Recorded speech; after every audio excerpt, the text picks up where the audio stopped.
Hello दोस्तों, स्वागत है आपका हमारे चैनल यूपी एग्ज़ाम क्रेजर में। दोस्तों आज है 26 जनवरी। आप सभी को गणतंत्र दिवस की हार्दिक शुभकामनाएं। आज हमारा देश जो है गणतंत्र हुआ था। 26 जनवरी 1950 को हमारे देश में संविधान लागू हुआ था और इसी वजह से हर साल 26 जनवरी को गणतंत्र दिवस के रूप में मनाया जाता है। इस बार यानी 2023 में हम कौन सा गणतंत्र दिवस मना रहे हैं? तो 74वां गणतंत्र दिवस हम मना रहे हैं। तो सभी को गणतंत्र दिवस की हार्दिक शुभकामनाएं। तो चलिए अब शुरू करते हैं करंट अफेयर्स का सेशन। दोस्तों यूपी करंट अफेयर्स की लास्ट 6 मंथ की अगर आपको पीडीएफ ई बुक डाउनलोड करनी है तो इसकी लिंक वीडियो के डिस्क्रिप्शन में मिल जाएगी। वहाँ से आप इस पीडीएफ ई बुक को डाउनलोड कर सकते हैं। और अगर इसे डाउनलोड करने में कोई प्रॉब्लम होती है तो साइट पर आपको व्हाट्सअप नंबर और ईमेल मिल जाएगा जिस पर आप कॉन्टैक्ट कर सकते हैं। चलिए शुरू करते हैं। आज का सेशन शुरू करने से पहले हम कल के क्वेश्चंस का रिवीजन करेंगे। कल का पहला क्वेश्चन है, अंतर्राष्ट्रीय शिक्षा दिवस कब मनाया जाता है? तो ऑप्शन यहाँ पे बी करेक्ट हो जाएगा, 24 जनवरी को। अगला है, हाल ही में किसने ऑपरेशन अलर्ट अभ्यास शुरू किया है? तो बीएसएफ, बॉर्डर सिक्योरिटी फोर्स ने।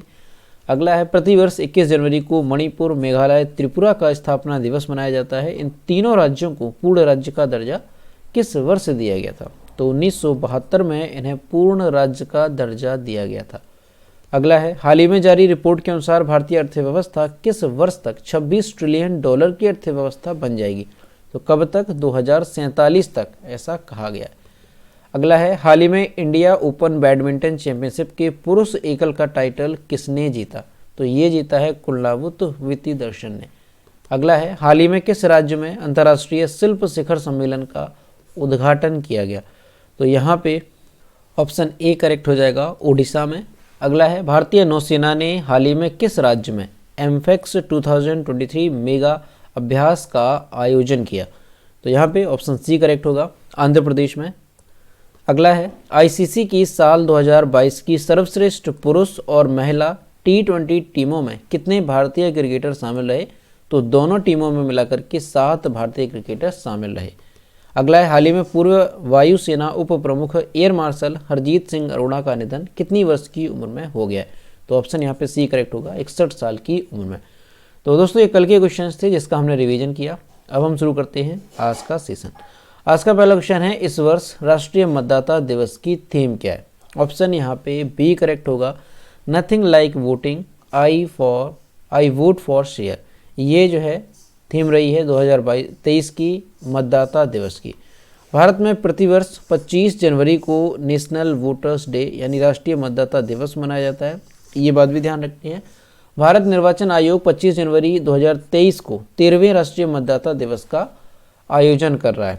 इसके तहत नई दिल्ली में एक राष्ट्रीय समारोह का आयोजन किया जा रहा है और इस कार्यक्रम में जो राष्ट्रपति हैं द्रौपदी मुर्मू वो मुख्य अतिथि के रूप में शामिल हो रही हैं। वर्ष 2023 के राष्ट्रीय मतदाता दिवस के आयोजन का थीम क्या है? तो nothing like voting, I vote for sure. ये जो है 2023 की थीम है राष्ट्रीय मतदाता दिवस की। ध्यान रखना है इस बात को। और दोस्तों राष्ट्रीय मतदाता दिवस जो है ये कब शुरू हुआ था मनाया जाना?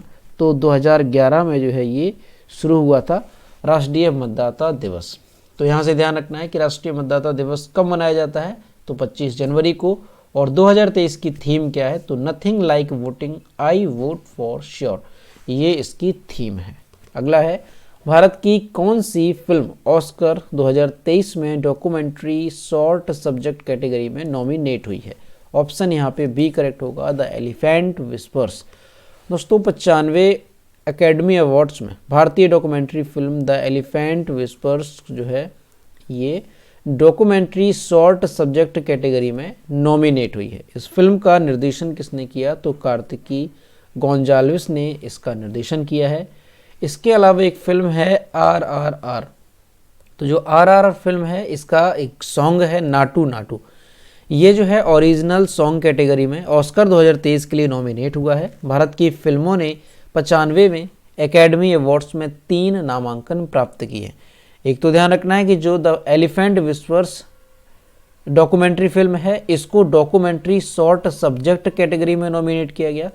जो फिल्म RRR है इसका जो सॉन्ग है नाटू नाटू इसे ओरिजिनल सॉन्ग कैटेगरी में नॉमिनेट किया गया ऑस्कर 2023 के लिए।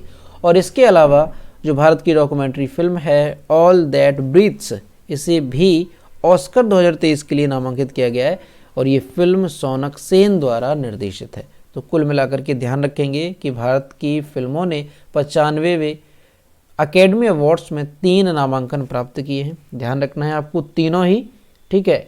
The elephant whispers documentary film है, इसे शॉर्ट सब्जेक्ट कैटेगरी में। जो फिल्म RRR है, इसकी सॉन्ग को नाटू नाटू है, इसे ओरिजिनल सॉन्ग कैटेगरी में। और इसके अलावा जो एक डॉक्यूमेंट्री फिल्म है ऑल दैट ब्रीथ्स, इसको भी ऑस्कर 2023 के लिए नामित किया गया। ठीक है, तो ध्यान रखेंगे तीनों नाम यहाँ से। अगला है कौन सा मंत्रालय लाल किले में 6 दिवसीय मेगा इवेंट भारत पर्व का आयोजन करने जा रहा है? यहाँ पे ऑप्शन ए करेक्ट हो जाएगा, पर्यटन मंत्रालय। दोस्तों, केंद्रीय पर्यटन मंत्रालय 26 से 31 जनवरी 2023 तक लाल किले के लॉन में 6 दिवसीय मेगा इवेंट भारत पर्व का आयोजन करने जा रहा है। पर्यटन मंत्रालय इस आयोजन का नोडल मंत्रालय है। इससे पहले भी वर्ष 2016, 17, 18, 19 और 20 और वर्ष 2021 में वर्चुअली रूप से तो लाल किले में ज्ञान पथ पर भारत पर्व आयोजित किया गया था। इस आयोजन में देखो अपना देश, एक भारत श्रेष्ठ भारत, G20 और मिशन लाइफ जैसी पहलों की ब्रांडिंग और प्रचार भी किया जाएगा। तो ध्यान रखना है यहाँ से कि जो केंद्रीय पर्यटन मंत्रालय है 26 से 31 जनवरी 2023 तक लाल किले के लॉन में 6 दिवसीय मेगा इवेंट भारत पर्व का आयोजन कर रहा है। ठीक है, तो ध्यान रखेंगे इस बात को। और जो पर्यटन मंत्रालय है इससे पहले भी 2016, 17, 18, 19 और 20 और 2021 में भी जो है इस पर्व का आयोजन किया है। तो ध्यान रखेंगे भारत पर्व के नाम से इसका आयोजन किया जा रहा है केंद्रीय पर्यटन मंत्रालय के द्वारा। अगला है गणतंत्र दिवस 2023 पर कितने कर्मियों को राष्ट्रपति के अग्नि शमन सेवा पदक से सम्मानित किया गया? ऑप्शन यहाँ पे बी करेक्ट हो जाएगा, 47। दोस्तों, गणतंत्र दिवस 2023 के अवसर पर 47 कर्मियों को विशिष्ट सेवा के लिए राष्ट्रपति के अग्नि शमन सेवा पदक से सम्मानित किया गया। इनमें से वीरता के लिए अग्निशमन सेवा पदक 2 कर्मियों को दिया गया। विशिष्ट सेवा के लिए जो अग्निसीमा पदक है वो 7 कर्मियों को दिया गया और साथ ही अग्निशमन सेवा पदक 38 कर्मियों को दिया गया। कुल मिलाकर के कितने? तो ध्यान रखेंगे 47 कर्मियों को ये अग्निशमन सेवा पदक दिया गया। इसके अलावा 55 कर्मियों को विशिष्ट और मेधावी सेवाओं के लिए राष्ट्रपति के होमगार्ड और नागरिक सुरक्षा पदक से भी सम्मानित किया गया।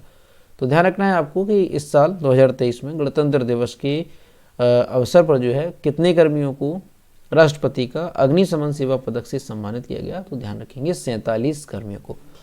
अगला है प्रसार भारती ने हाल ही में किस देश की राष्ट्रीय मीडिया प्राधिकरण के साथ एक समझौता ज्ञापन पर हस्ताक्षर किए? तो यहाँ पे ऑप्शन सी करेक्ट हो जाएगा, मिस्र ने। दोस्तों, भारत मिस्र ने प्रसार भारती और मिस्र के राष्ट्रीय मीडिया प्राधिकरण के बीच सामग्री के आदान प्रदान की सुविधा के लिए समझौता ज्ञापन पर हस्ताक्षर किए हैं। नई दिल्ली में पीएम मोदी और मिस्र के राष्ट्रपति अब्देल फत्ताह अल सीसी, इनका नाम ध्यान रखना है, तो इनकी उपस्थिति में समझौता ज्ञापनों का आदान प्रदान किया गया। यह MOU प्रसार भारती द्वारा DD इंडिया चैनल की पहुंच का विस्तार करेगा। इस प्रोग्राम की मदद से अर्थव्यवस्था, प्रौद्योगिकी, सामाजिक विकास और समृद्ध सांस्कृतिक विरासत पर ध्यान केंद्रित करने वाले कार्यक्रमों को प्रदर्शित किया जाएगा। तो कुल मिला के यहाँ से आपको ध्यान रखना है कि भारत ने किस देश के साथ जो है अभी समझौता ज्ञापन पर हस्ताक्षर किए हैं, किस मीडिया के साथ? तो मिस्र के साथ जो है अभी समझौता ज्ञापन पर हस्ताक्षर किया है भारत और मिस्र ने, भारत की प्रसार भारती और मिस्र के राष्ट्रीय मीडिया प्राधिकरण के बीच। अगला है हाल ही में किस राज्य में उत्तर भारत की सबसे बड़ी तैरती सौर परियोजना का उद्घाटन किया गया? तो ऑप्शन नंबर यहाँ पे सी करेक्ट होगा, पंजाब। चंडीगढ़ के प्रशासक और पंजाब की जो राज्यपाल हैं बनवारी लाल पुरोहित, इन्होंने हाल ही में उत्तर भारत की 2000 KWP की सबसे बड़ी तैरती सौर परियोजना का उद्घाटन किया है। सेक्टर 39 में वाटर वर्क्स में 2000 KWP का floating solar power plant 11.7 crore रुपए की लागत से चालू किया गया। उन्होंने धनास झील के ऊपर स्थापित 500 KWP के तैरते सौर ऊर्जा संयंत्र का भी उद्घाटन किया है। इसका निर्माण 3.34 करोड़ रुपए की लागत से किया गया। तो ध्यान रखना है उत्तर भारत का सबसे बड़ी तैरती सौर परियोजना का उद्घाटन जो है कहाँ पे किया गया? तो पंजाब में, और जो पंजाब के राज्यपाल हैं बनवारी लाल पुरोहित, उन्होंने इसका उद्घाटन किया है। और यहाँ जो वर्ड है KWP, इसका फुल फॉर्म भी ध्यान रखेंगे, क्या होता है फुल फॉर्म, तो किलोवाट पीक इसका फुल फॉर्म है। तो ध्यान रखना है, उत्तर भारत की सबसे बड़ी तैरती सौर परियोजना का उद्घाटन कहाँ पे हुआ है, पंजाब में हुआ है, 2000 किलो KWP यानी कि किलोवाट पीक। अगला है, संस्थागत श्रेणी में उड़ीसा राज्य आपदा प्रबंधन प्राधिकरण और किसे सुभाष चंद्र बोस आपदा प्रबंधन पुरस्कार 2023 के लिए चुना गया है। ऑप्शन यहाँ पे करेक्ट हो जाएगा डी, लुंगलेई फायर स्टेशन। दोस्तों, संस्थागत श्रेणी में उड़ीसा राज्य आपदा प्रबंधन प्राधिकरण और लुंगलेई फायर स्टेशन मिजोरम, जो कि मिजोरम में है, दोनों को ही वर्ष 2023 के लिए आपदा प्रबंधन में उत्कृष्ट कार्य करने के लिए सुभाष चंद्र बोस आपदा प्रबंधन पुरस्कार 2023 के लिए चयनित किया गया। भारत सरकार ने प्रधानमंत्री नरेंद्र मोदी के नेतृत्व में आपदा प्रबंधन के क्षेत्र में भारत में व्यक्तियों और संगठनों द्वारा दिए गए अमूल्य योगदान और निस्वार्थ सेवा को मान्यता देने तथा उन्हें सम्मानित करने के लिए सुभाष चंद्र बोस आपदा प्रबंधन पुरस्कार नामक एक वार्षिक पुरस्कार की स्थापना की है। तो यहाँ से ध्यान रखना है कि हाल ही में ओडिशा राज्य आपदा प्रबंधन प्राधिकरण और लुंगलेई फायर स्टेशन, जो कि मिजोरम में है, तो दोनों को ही वर्ष 2023 के लिए आपदा प्रबंधन में उत्कृष्ट कार्य करने के लिए कौन सा पुरस्कार दिया गया, तो सुभाष चंद्र बोस आपदा प्रबंधन पुरस्कार 2023 के लिए इनको चयनित किया गया। ठीक है, कौन सा पुरस्कार है, ध्यान रखना है, सुभाष चंद्र बोस आपदा प्रबंधन पुरस्कार 2023 किसको चयनित किया गया है, तो ओडिशा राज्य आपदा प्रबंधन प्राधिकरण और लुंगलेई फायर स्टेशन मिजोरम। अगला है, राष्ट्रीय बालिका दिवस कब मनाया जाता है, तो 24 जनवरी को ये मनाया जाता है। भारत में बालिकाओं के प्रति पूर्वाग्रह और अन्याय को उजागर करने के लिए प्रत्येक साल 24 जनवरी को राष्ट्रीय बालिका दिवस मनाया जाता है। इस दिवस की स्थापना 2008 में महिला एवं बाल विकास मंत्रालय द्वारा की गई थी। उद्देश्य क्या है, तो हमारे देश में महिलाओं के अधिकारों के संदर्भ में जागरूकता को प्रोत्साहित करना, यही इसका उद्देश्य है। तो ध्यान रखना है, अगर पूछा जाए कि राष्ट्रीय बालिका दिवस तो 24 जनवरी को, और 24 जनवरी को एक और दिवस मनाया जाता है जो कि कल आपको बताया था कौन सा दिवस है, तो अंतर्राष्ट्रीय शिक्षा दिवस, ये भी ध्यान रखना है 24 जनवरी को। अगला है, हाल ही में आई रिपोर्ट के अनुसार भारत का सबसे मजबूत ब्रांड कौन सा बना, तो यहाँ पे ऑप्शन ए करेक्ट हो जाएगा, जियो। ब्रांड फाइनेंस द्वारा प्रकाशित एक रिपोर्ट के अनुसार भारत की निजी क्षेत्र की प्रमुख दूरसंचार सेवा प्रदाता कंपनी है रिलायंस जियो। ये जो है दुनिया की शीर्ष 25 मजबूत ब्रांड में शामिल हुई है। ब्रांड फाइनेंस की प्रकाशित नवीनतम ग्लोबल 500 2023 रिपोर्ट के अनुसार जियो भारत की सबसे मजबूत ब्रांड है और दुनिया की सबसे मजबूत 25 ब्रांडों में वह 9वें स्थान पर है। जियो से पहले EY, कोका-कोला, एसेंचर, पोर्श और गूगल जैसे ब्रांड हैं। मजबूत ब्रांड सूचकांक में जियो को 90.2 अंक मिले, जबकि एप्पल, अमेजॉन, अलीबाबा और पेप्सी जैसी दिग्गज कंपनियों को रिलायंस जियो ने पीछे छोड़ दिया। तो यहाँ पे आपको ध्यान रखना है कि हाल ही में ब्रांड फाइनेंस के द्वारा एक रिपोर्ट जारी की गई है और उसमें बताया गया कि जो रिलायंस है, रिलायंस जियो, जो कि मुकेश अंबानी की नेतृत्व वाली कंपनी है, सभी लोग जानते हैं, तो रिलायंस जियो जो है ये दुनिया की शीर्ष 25 मजबूत ब्रांडों में शामिल हुई है। और अगर ग्लोबल स्तर पर देखा जाए दुनिया के सबसे मजबूत ब्रांड की, तो जो रिलायंस जियो है ये 9वें स्थान पर आता है और इंडिया की सबसे मजबूत ब्रांड बनी है। ये बात ध्यान रखनी है, रिलायंस जियो इंडिया का सबसे मजबूत ब्रांड बना है। अब जैसे यहाँ पर आप देखेंगे कि इससे आगे कौन कौन सी ब्रांड है, क्योंकि ग्लोबल स्तर पर इसको 9वां स्थान मिला है। तो इससे पहले है EY, कोका-कोला, एसेंजर, पोर्श, गूगल, ये सारे ब्रांड जो हैं वो इससे आगे हैं। और जो जियो है इसने एप्पल, अमेजॉन, अलीबाबा और पेप्सी जैसी दिग्गज कंपनियों को पीछे छोड़ दिया। तो ये ध्यान रखना है आपको, जो रिलायंस जियो है ये वैश्विक स्तर पे 9वें स्थान पे है और इंडिया का सबसे मजबूत ब्रांड बना। अगला है, 2020 में जैविक खेती के विस्तार में शीर्ष देशों में भारत किस स्थान पर है, तो ऑप्शन यहाँ पे सी करेक्ट होगा, तीसरे स्थान पर है भारत। भारत दुनिया के शीर्ष 3 देशों में एक के रूप में उभरा है, जहां 2020 में जैविक कृषि के तहत क्षेत्र में अधिकतम विस्तार हुआ है। 2020 में वैश्विक स्तर पर जैविक खेती के तहत कुल वृद्धि 3 मिलियन हेक्टेयर थी, जिसमें से जो अर्जेंटीना है ये पहले स्थान पर रहा और इसने 7,81,000 हेक्टेयर यानी कि 21% की वृद्धि के लिए ये इसमें शामिल रहा। इसके बाद उरुग्वे 5,89,000 हेक्टेयर 28%, और भारत 3,59,000 हेक्टेयर में है। तो ये चीज़ आपको ध्यान रखना है, यहाँ पे 28 नहीं होगा। तो भारत जो है ये शीर्ष 3 देशों में एक के रूप में उभरा है, ध्यान रखना है आपको। और पहले स्थान पे कौन सा है, जो अर्जेंटीना है, ये जो है यहाँ पे 7,81,000 हेक्टेयर पर जो है जैविक खेती को विस्तार हुआ है। इसके बाद है अर्जेंटीना और भारत है इसके बाद तीसरे स्थान पर। अब दोस्तों यहाँ पे जो बात है जैविक कृषि की, तो जैविक खेती होती क्या है?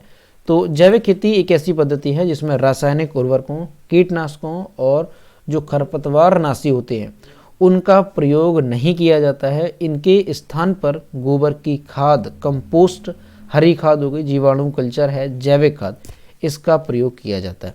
तो ये जैविक खेती होती है। तो इसी के मामले में, जैविक खेती के मामले में जो भारत है वो तीसरे स्थान पर है। तो दोस्तों ये थे 26 जनवरी से संबंधित करंट अफेयर्स के सभी मोस्ट इंपॉर्टेंट क्वेश्चन जो कि हमने डिस्कस किए। अब हम देखते हैं कल के वीडियो का क्वेश्चन जो हमने आपसे पूछा था। ये कल के वीडियो का क्वेश्चन है जो हमने आपसे पूछा था कि हाल ही में किस राज्य में इंडिया पोस्ट ने पार्सल की डिलीवरी के लिए तरंग मेल सेवा शुरू की है। तो यहाँ पे जो करेक्ट आंसर था वो ऑप्शन नंबर डी था, गुजरात। और लगभग सभी स्टूडेंट्स ने इसके सही जवाब किए। और मैं आपसे हर रोज़ कहता हूँ कि जो भी क्वेश्चन आपसे पूछा जाए तो सभी लोग क्वेश्चन का आंसर जरूर किया करो। ये है आज का क्वेश्चन, निम्न में से किस राज्य में बन रहा civil court interchange metro station देश का सबसे गहराई पर स्थित मेट्रो स्टेशन होगा? तो इसका जो भी करेक्ट आंसर है वो आपको कमेंट बॉक्स में बताना है और सभी लोग क्वेश्चन का आंसर जरूर करेंगे। तो दोस्तों आज का वीडियो कैसा लगा? अगर वीडियो पसंद आया हो तो इसे लाइक करें, अपने दोस्तों के साथ शेयर करें, और अगर अभी तक हमारे चैनल पर नए हैं तो चैनल को सब्सक्राइब करना ना भूलें। मिलते हैं नेक्स्ट वीडियो में। Thank you.